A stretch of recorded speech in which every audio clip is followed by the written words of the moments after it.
वृंदावन में रहने वाला एक महात्मा जी को एक वैष्णव ने प्रश्न कर दिया कि महाराज जी, आप सालों से वृंदावन में रहते हैं, तो वृंदावन में कौन सा तत्व अच्छा लगा आपको?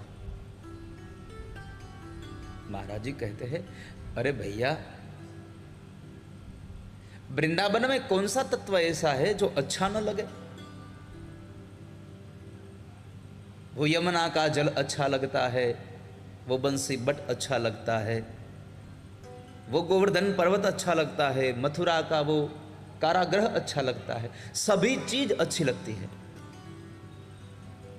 एक भी ऐसी चीज नहीं है जो वृंदावन में, जो इन संसार के लोगों को अच्छी न लगे।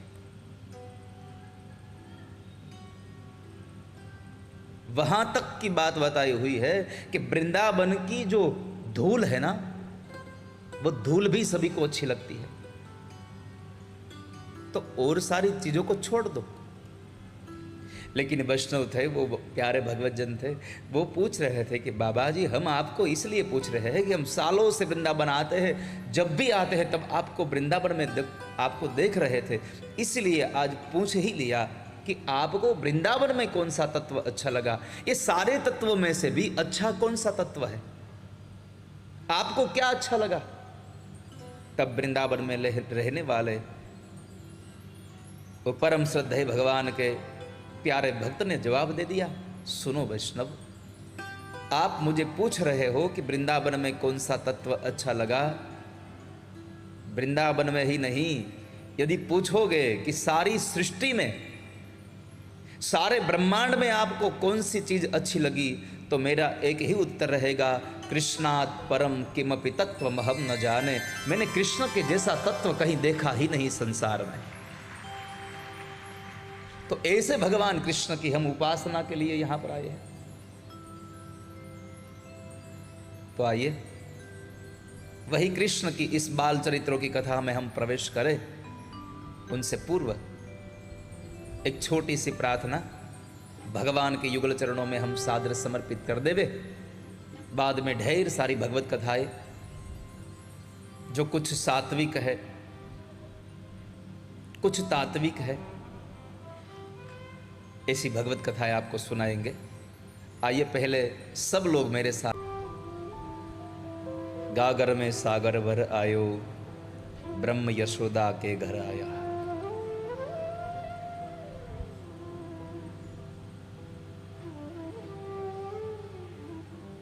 यमुना भरने लगी उछाले, सागर स्वयं नदी तट आया। સંસારમાં ક્યારે એવી ઘટના જોઈ જ નથી આપણે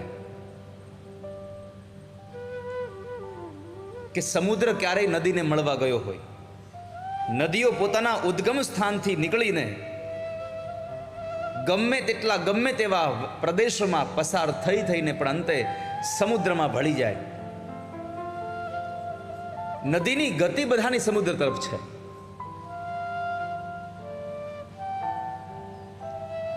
ગંગા છે એ પૂર્વમાં વહે, નર્મદા પશ્ચિમમાં વહે, છતાંય આ બેવની દિશા અલગ છે, પણ બેવનું ગંતવ્ય સ્થાન, એની અંતિમ મંજિલ તો સમુદ્ર છે।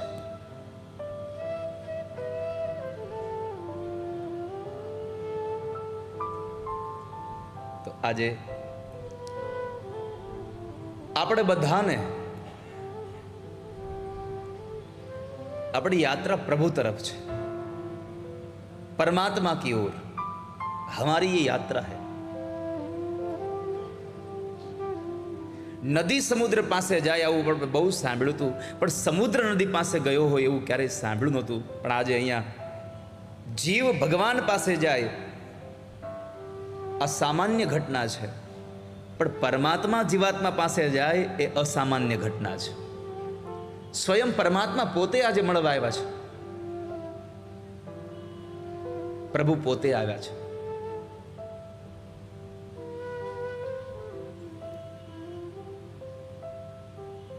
भगवान જ્યારે ઠાકોરજી મથુરામાં પ્રગટ થયા. જ્યારે ભગવાન પ્રગટ થયા તો વસુદેવજી મહારાજની આંખો ફાટી ગઈ કે શું બાળક જોઉં છું.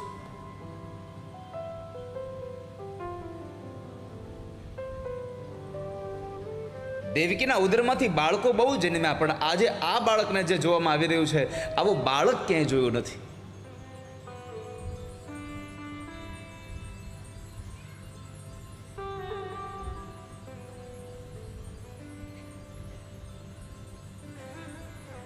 તમદ્ભુતમ બાલક મંબુજે ક્ષણમ. તમદ્ભુતમ બાલક મંબુજે ક્ષણમ. એટલું અદ્ભુત બાળક. અને એ અદ્ભુત બાળકને જોઈ અને વસુદેવજી મહારાજને આનંદ થયો.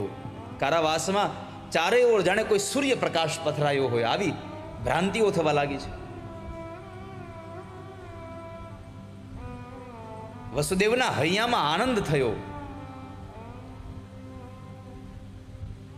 પછી પ્રભુ ગોકુળમાં પધાર્યા અને ગોકુળમાં આવેલા ભગવાનનો ઉત્સવ નંદ બાબાના ઘરે થયો.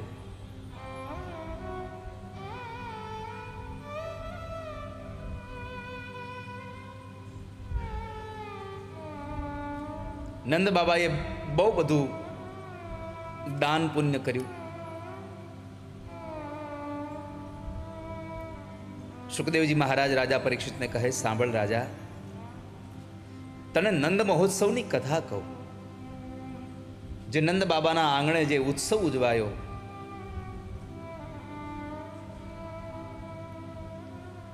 સાવધાન થઈને સાંભળજે. परमात्मा शा माटे प्रगटा है? प्रभु का प्रागट्य होता है और जीव का जन्म होता है। भगवान अपनी इच्छा से इस संसार में जो भी अवतार लेकर आते हैं वो अपनी इच्छा से लेकर आते हैं। निज इच्छा निर्मित तनु माया गुण गोपाल। अपनी इच्छा से चाहे जैसा भी रूप लेकर आना हो भगवान आते हैं, क्योंकि वो अपने प्रागट्य होता है प्रभु का, अपनी इच्छा से आ रहे हैं। और इस संसार का जीव है ना, वो हम अपनी इच्छा से नहीं, अपने कर्म के प्रारब्ध को भुगतने के लिए आते हैं संसार में। जेवा जेवा कर्म कर्या छे एवा एवा आपणे स्वरूप लईने एने फळ भोगवा माटे आ संसारमां आववानुं छे। जैसी करनी वैसी भरनी। जे कर्म आपणे करीने आव्या छीए ए कर्मने भोगववा माटे आपणे अहींया आपणे जन्म लईए छीए, प्रभु प्रगट थाय छे। एटले तो तुलसीदासजीए गायुं, भय प्रगट कृपाला, भय प्रगट कृपाला। भगवान का जहां कहीं भी प्रागट्य हुआ है ना, वहां प्रागट्य ही शब्द हुआ है, प्रगट ही शब्द लगाया हुआ है। कहीं भी आप पढ़े जाओ, कहीं भी आपको भगवान का जन्म हुआ नहीं दिखेगा। भगवान का प्रागट्य होता है। तो आज भगवान हमारे बीच आए अने काले हूँ तमे नाचा छो, शू तमे नाचा छो?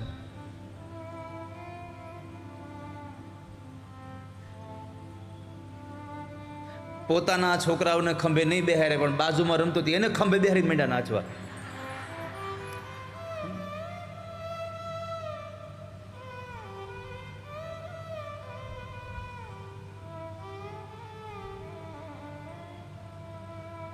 ग्वाल बाल घेला बनी नाचा सौ गोकुळ में। केम? भगवान स्वयं प्रगट थया छे,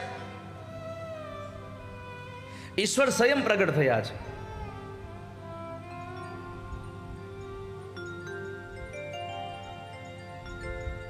અને એ નંદ બાબાના ઘરે જ્યારે ભગવાનનું ઉત્સવ ઉજવાતો તો કેટલા લોકો આવ્યા ભગવાનને જોવા। વૈકુંઠમાંથી સ્વયં લક્ષ્મીજી આવ્યા છે।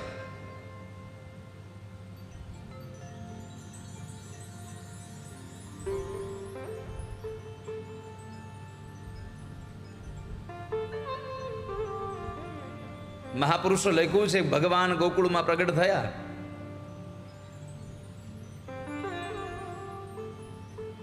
અને એ સમયે વૈકુંઠ વામણું થઈ ગયું, કેમ કે લક્ષ્મીજી પણ વૈકુંઠ છોડીને વ્રજમાં આવ્યા.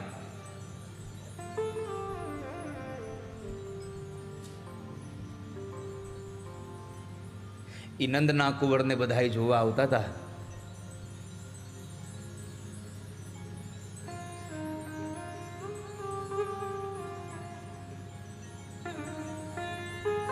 લોકો શૃંગાર કરી કરીને આવે, લોકો જબલા ટોપીઓ લઈ લઈને આવે.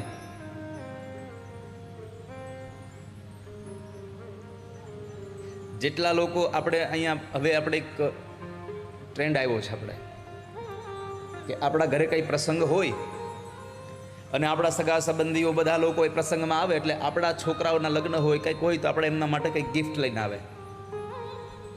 પછી હવે શું થયું છે, સંપત્તિવાન લોકો પાછા રિટર્ન ગિફ્ટ કરે. મહેમાનને વડોદરામાં હશે કે ખબર નહીં મને, છે અહીંયા એવો એવો એવો રિવાજ છે રિટર્ન ગિફ્ટનો, હે ને? પણ તમને કહી દઉં કે આવો રિવાજ કાંઈ શહેરમાં જ ચાલુ થયો નથી. સૌથી પહેલો રિટર્ન ગિફ્ટનો જો કોઈ પ્રોગ્રામ ચાલુ કર્યો હોય તો નંદ બાબાએ. નંદ બાબાના ઘરે જેટલા લોકો આવ્યા હતા બધાને નંદ બાબાએ ભેટ સોગાદ આપી છે. લો, મારા ઘરે દીકરાનો જન્મ થયો છે. નંદસ્વાત્મજ ઉત્પન્ને જાતા હલાદુ મહામના અહો એવી પ્રાણ વેદ સ્નાત શુચિ અલંકૃત સ્નાતઃ શુચિ અલંકૃત નંદસ્વાત્મજ ઉત્પન્ને. નંદ બાબાના ઘરે જ્યારે દીકરાનો જન્મ થયો અને એવા મોટા મનવાળા થઈ ગયા. ભાગવતજીમાં લખ્યું છે કે નંદ બાબાએ એ જ ક્ષણે, યાદ રાખજો વાલા ભક્ત જનો, સંપત્તિથી મોટું થવું એ બહુ મોટાઈ નથી, પણ માણસ મનથી મોટો થાય એ બહુ મોટાઈ છે. માણસનું મન મોટું થવું જોઈએ ને.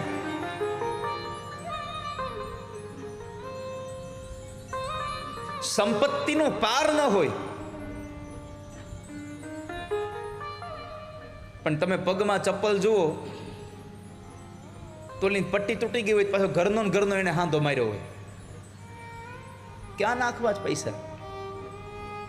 હું તો એક જ સૂત્ર કહું છું કે જો પૈસા વાપરવા જ ન હોય ને તો કમાવા જ ન જોઈએ કોઈ દિવસ. વાપરવા જ નથી તો કમાવા શું કામ? એને કોના માટે કમાવાના? નંદ બાબાએ મન મોટું થઈ ગયું છે. સૌથી પહેલા પોતાની બેન સુનંદાને એક સોનાની કંઠી આપી હતી, માળા આપી હતી, અને પછી સૌથી પહેલા એમણે આખાય ગોકુળની જેટલી ગાયો છે એને નિરણ નાખી છે.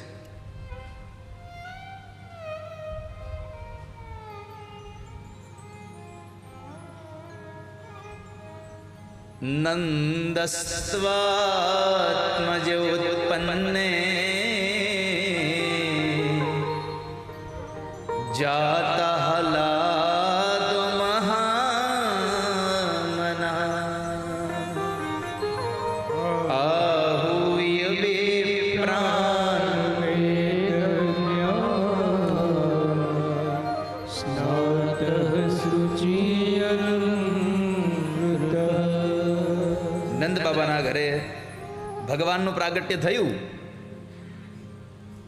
તો નંદ બાબાએ બધાને બોલાવ્યા છે. બધાને બોલાવીને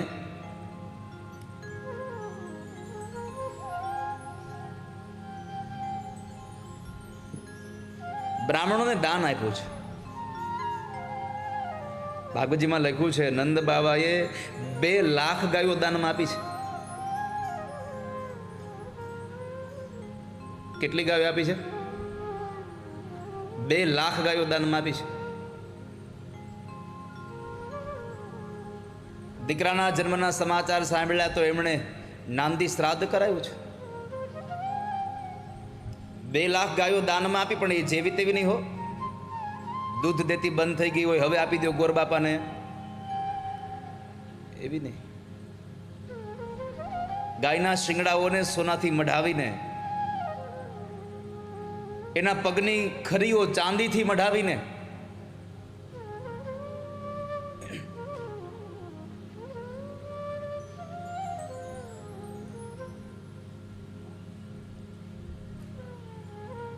ભગવાનનો જન્મોત્સવ મનાવ્યો છે. બ્રાહ્મણોને બોલાવ્યા છે. સૌમંગલ્ય ગિરો વિપ્રા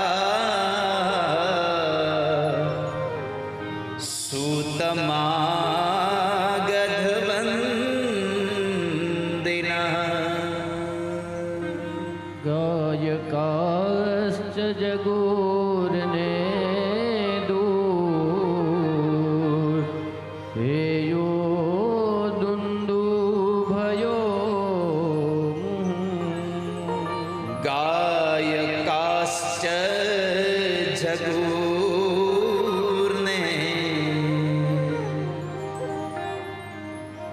એવી ગાયો આપી અને દુદુંભીઓ વાગી છે.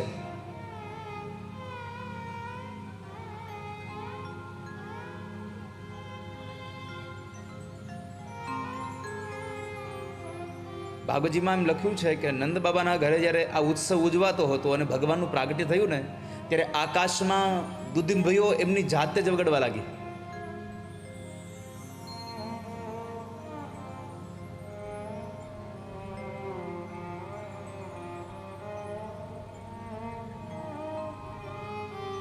બ્રાહ્મણો આવીને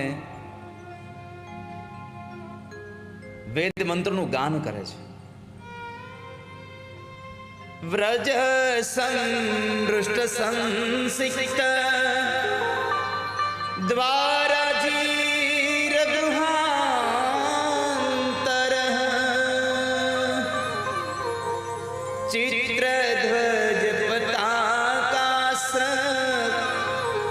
ચેલ પલ્લવ તોરણે ચેલ પલ્લવ તોરણે.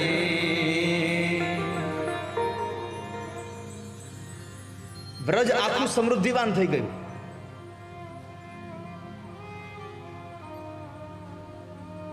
નંદ બાબાના આંગણે એટલી ભીડ, રસ્તામાં એટલી ભીડ, જે જોવો એ બસ કાં તો નંદ બાબાના ઘરે જતો હોય અને કાં તો નંદ બાબાના ઘરેથી આવતો હોય. અજાણ્યા માણસને કોઈ દી કોઈને પૂછવું ન પડ્યું કે નંદ બાબાનું ઘર ક્યાં, કારણ કે બધાની ગતિ એક જ બાજુ હતી, કૃષ્ણ કી ઓર જા રહે થે સબ. કારણ ભગવાનને જોવા જવું હતું. વસુદેવજી મહારાજ એને મસ્તક ઉપર ધારણ કરી અને ગોકુળમાં જ્યારે ઠાકોરજીને પધરાવવા માટે જાય છે, માર્ગમાં ઝરમર ઝરમર મેહુલો વરસતો હતો અને માં યમુના રાણીએ ભગવાનના પગ પખાડ્યા.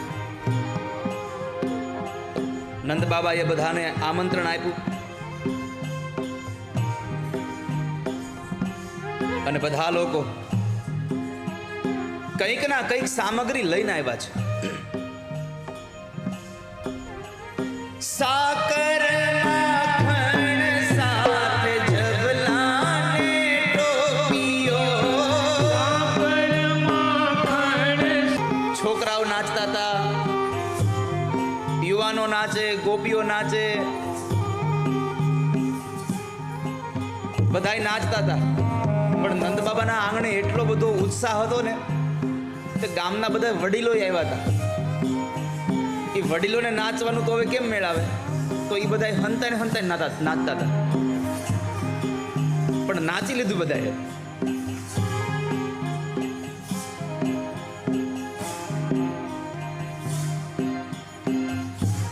ઘણાએ ઝાડવાની આડું નાચી લીધું,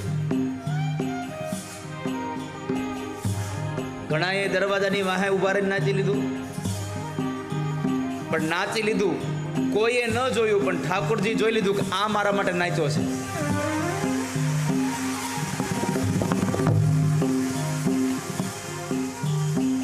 તમને બધાને કરબદ્ધ પ્રાર્થના કરીને કહું છું કે કથામાં જાઓ ને ત્યારે તમારું બધું બહાર મૂકીને પછી અહીં આવું.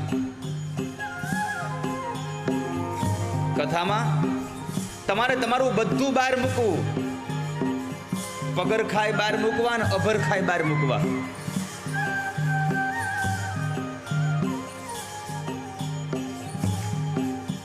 પણ હવે ચપ્પલ બહાર ઉતાર્યા હોય તો જીવ ન્યાન રહે આપણો, કે નહીં કોક લઈ જાય તો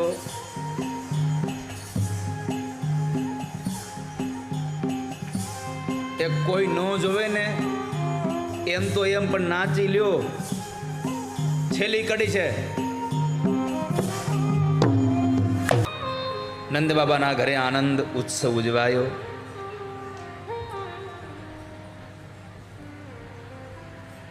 અને એ ઉત્સવમાં ખૂબ લોકોએ આનંદ કર્યો.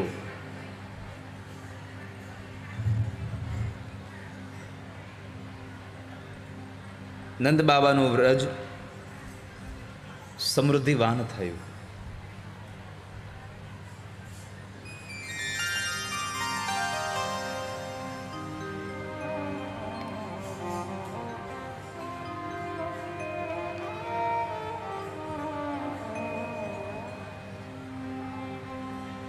નવમીના દિવસે ઉત્સવ ઉજવાયો અને બારસના દિવસે ભગવાન ચંદ્રશેખર ઠાકોરજી કૈલાસપતિ ભગવાન મહાદેવ ભગવાનના દર્શન કરવા માટે આવ્યા છે.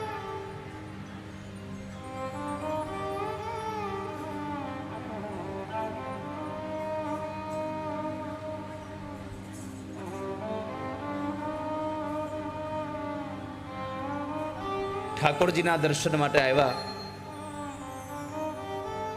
ભાગવતમાં આ કથા નથી, પણ અન્ય ગ્રંથોમાં, આ અન્ય પુરાણોમાં, અંત્ય ગ્રંથોમાં કથા આપી છે કે ભગવાન જ્યારે પ્રગટ થયા ત્યારે ભગવાન શિવજી કૈલાસમાંથી ભગવાન આવ્યા ગોકુળમાં. એક જોગી બાવાનું રૂપ લઈને ભગવાન આવ્યા છે.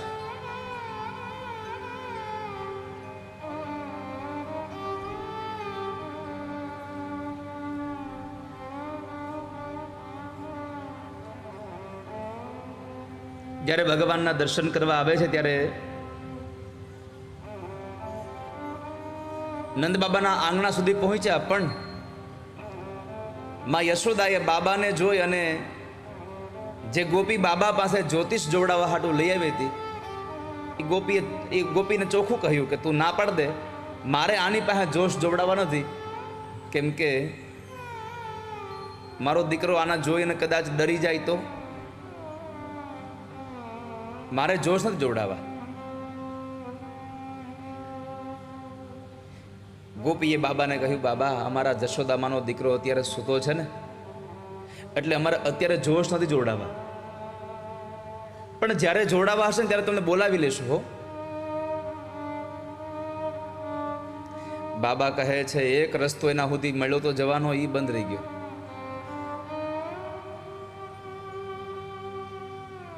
પણ ગોપીના કહેવા અનુસાર માં યશોદાજીએ ભગવાન શિવજીને એક થાળ ભરી અને દક્ષિણા લઈને આવ્યા, ભિક્ષા લઈને આવ્યા છે.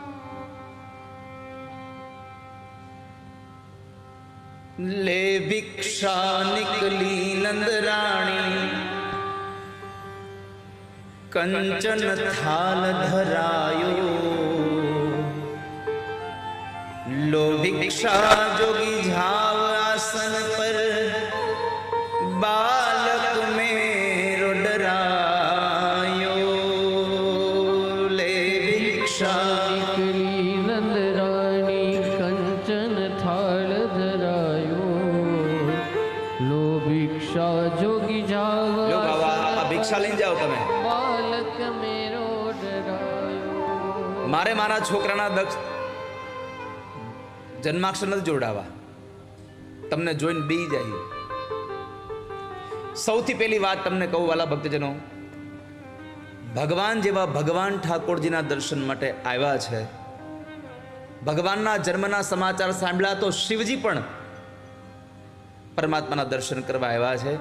આ સૌથી પહેલો સંદેશો સનાતનીઓને આપે છે કે જે દિવસે ભગવાનનો પ્રાગટ્ય ઉત્સવ હોય એ દિવસે મંદિરોમાં જઈ અને ભગવાનનો ઉત્સવ મનાવવો જોઈએ. કોકના ઘરમાં બેસી ભગવાન શંકરે આપણને ઉપદેશ કર્યો કે તમારે પરમાત્માના પ્રાગટ્ય સમયે ભગવાન પાસે જવું જોઈએ. ત્રીજા દિવસે પહોંચી ગયા કે હું ભગવાનના દર્શન કરી લઉં. પણ માએ ઘસીને ના પાડી કે તમારે ભિક્ષા લેવી હોય તો લ્યો, મારો છોકરો બી જાય હો. બાબાએ કહ્યું કે લાવો હવે કહી દઉં કે મારે આ દક્ષિણા હારે કાંઈ લેવા દેવા નથી. ચપટી ભભૂત મેં હે ખજાના કુબેર કા. દુનિયાના બધા દેવતાઓને કોકને ફૂલની હારમાળા આપો, કોઈકને કાંઈક બીજો શૃંગાર આપો, તઈ રાજી થાય. અને દેવોનો દેવ ભગવાન મહાદેવ ખાલી ચપટી ભભૂત આપો ને તોય રાજી થઈ જાય.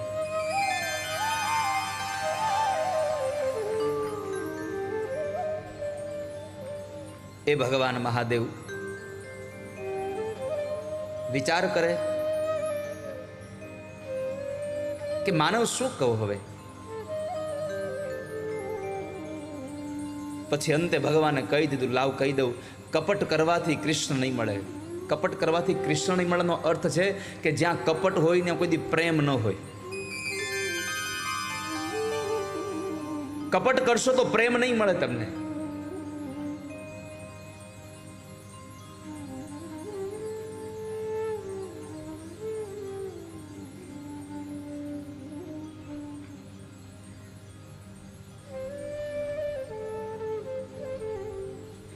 માં યશોદાને ભગવાન મહાદેવજી કહે છે,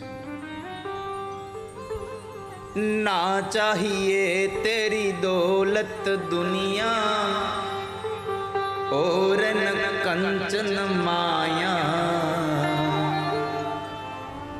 अपने लाल का दर्श करा दे मैं दर्शन को आया. न चाहिए तेरी दौलत दुनिया और न कंचन माया, अपने लाल का दर्श करा दे मैं दर्शन को आया. मंगल भवन अमंगल हारी द्रव सुदशरथ अजिर विहारी, करी प्रणाम राम हि त्रिपुरारी हर्ष सुधासन गिरा उचारी. ભગવાનને પ્રણામ કરવા માટે આવ્યા છે અને એ ભગવાનને પ્રણામ કરવા માટે થઈને માં યશોદાને કીધું કે માં મારે તમારી દક્ષિણા નથી જોઈતી, મારે આ ભિક્ષા નથી જોઈતી, મારે તમારા છોકરાના દર્શન કરવા છે. મને એકવાર તમારો લાલો, મને તમારા કનૈયાને મને એકવાર જોઈ લેવા દો ને. માએ કીધું બાબા ઈ તો આજે નહીં બને ને કાલે નહીં બને. તમારે જો આ ભિક્ષા લેવી હોય તો લઈ લ્યો, નહીં તો ચાલ્યા જાવ. મારો દીકરો તમને જોવા નહીં મળે.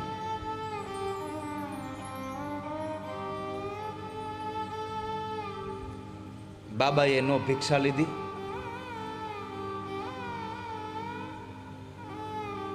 અને બાબાએ નક્કી કરીને કીધું કે જ્યાં સુધી મને તમારા દીકરાના દર્શન નહીં થાય ત્યાં સુધી હું તમારું આંગણું મૂકીને બારો નહીં જાઉં.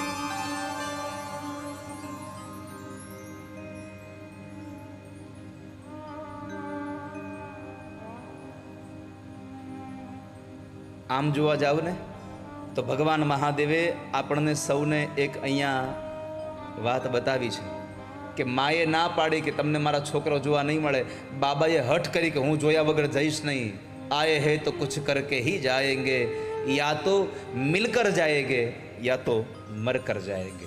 आए हैं तो कुछ करके ही जाएंगे. તમારે ત્યાં આવ્યા છે તો કંઈક કરીને જશું.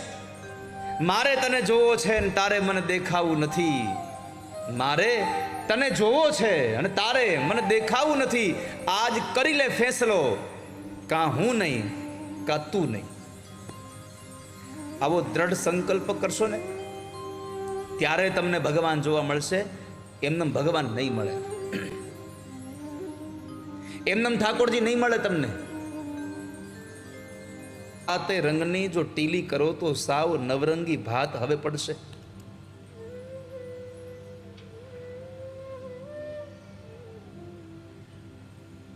છોકરાને ગમે એટલા સારા કપડાં પહેરાવો ને પછી શું કરે ખબર? માં ટપકા કરી દે ન કરે.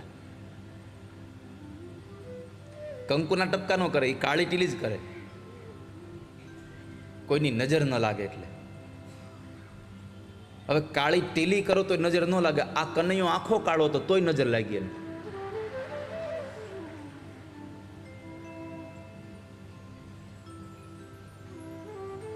તોય એને નજર લાગી.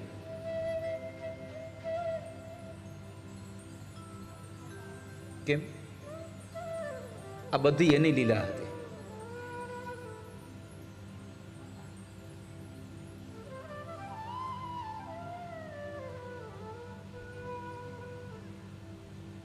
કાળા તે રંગની જો ટીલી કરો તો સાવ નવરંગી ભાત હવે પડશે. આનો અર્થ એ બતાવ્યો છે. કાળો રંગ કોનો છે? કૃષ્ણનો. મેં આગળના સમયે કદાચ તમને કહ્યું હતું કે જેવા રંગની તમે ટીલી કરો ને એવા તમે બનો, જેવા રંગથી તમે રંગાવ એવા તમે થાવ. પણ કનૈયાનો કાળો રંગ એવો છે કે જેટલા કનૈયાના કાળા રંગમાં રંગાતા જાઓ એટલા તમે ધોળા થતા જાઓ, એટલા તમે ઉજળા બનતા જાઓ છો. કનૈયાનો રંગ જ એવો છે, જેમ ડૂબો એમ વધારે તમે ઉજળા, જેમ ડૂબો તેમ વધારે ઉજળા. નરસૈયો કનૈયાના રંગથી રંગાયો, ઉજળો થઈ ગયો. મીરા રંગાણી ઉજળી થઈ ગઈ. અર્જુન રંગાયો, ઉજળો થઈ ગયો. એટલા માટે તમારા માટે મેં કહ્યું કે ઠાકોરજી પ્રત્યે જે ભાવ જાગ્યો છે ને એ વધે નહીં તો કાંઈ નહીં, પણ હવે ઓછો ન થવા દેતા ઠાકોર તમને બધાને. ભગવાન એમ કહે છે કે હું પણ જો ભગવાનના દર્શન માટે જાઉં, તમારા દર્શન માટે જવું જોઈએ. ભગવાન મહાદેવે હઠ કરી કે હું એના દર્શન વગર નહીં જાઉં. પણ શું કહ્યું કે હું એના દર્શન કરવા આવ્યો છું, મારે તારી દક્ષિણાની જરૂર નથી. કેમ? કપટ કરે કોઈ દી કૃષ્ણ મળે નહીં.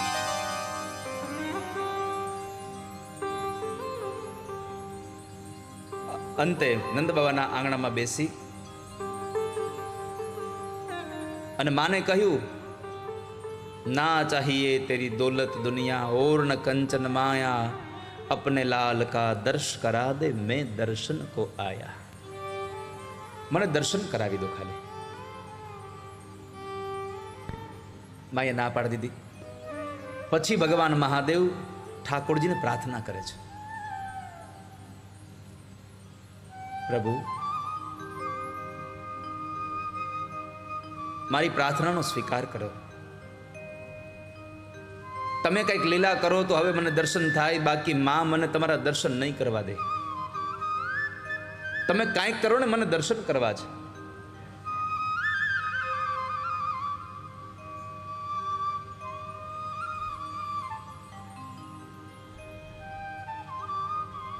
અને આ દુનિયામાં ઠાકોરજી બીજું કઈ સાંભળે કે ન સાંભળે પણ બધાની પ્રાર્થના અવશ્ય સાંભળે છે. ભગવાન પ્રાર્થનાઓને સાંભળનારા છે. પ્રભુએ પ્રાર્થના સાંભળી ઘોડિયામાં સૂતા સૂતા, અને ઠાકોરજી બહુ જોર જોરથી રડવા લાગ્યા. માં યશોદા તરત જ થાળ નીચે મૂકીને ઘરમાં ગયા. ભગવાનને હાથમાં લીધા છે.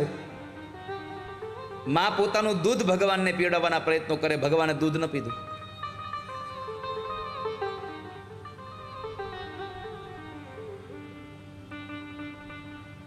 માએ વળી પાછા પારણીમાં નાખીને એને હાલડા ગાયા, હુવાર્યા. ભગવાન સૂતા નથી, રોયા જ કરે, રોયા જ કરે છે. હવે શું કરવું? ગોપી કીધું, માં મને એમ લાગે છે કે આને નજર લાગી હશે. તે માએ વળી મરચા અને રાઈ ને બધું ઉપાડ્યું અને કનૈયા ઉપરથી ઉતારીને નાખ્યું અગ્નિમાં. પણ તોય ભગવાન શાંત ન થયા. વળી માએ એક પાણીનો કળશ ભરીને 7 વખત ઉતાર્યો, નાખ્યો, ચોકમાં રેડી આવ્યા, તોય ભગવાન શાંત ન થયા. ગોપી કહે છે આને ભારે નજર લાગી છે, પાક્કું છે. જેવો માણા એવી નજર હોય.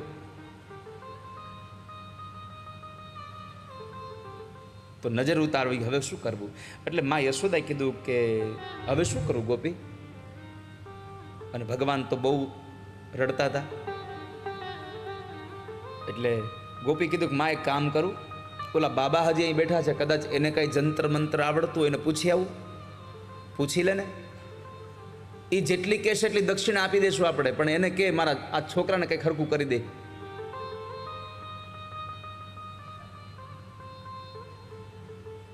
ગોપી આવીને બાબાને કીધું, હે બાબા, તમને કઈ જંતર મંત્ર ફાવે છે? કેમ?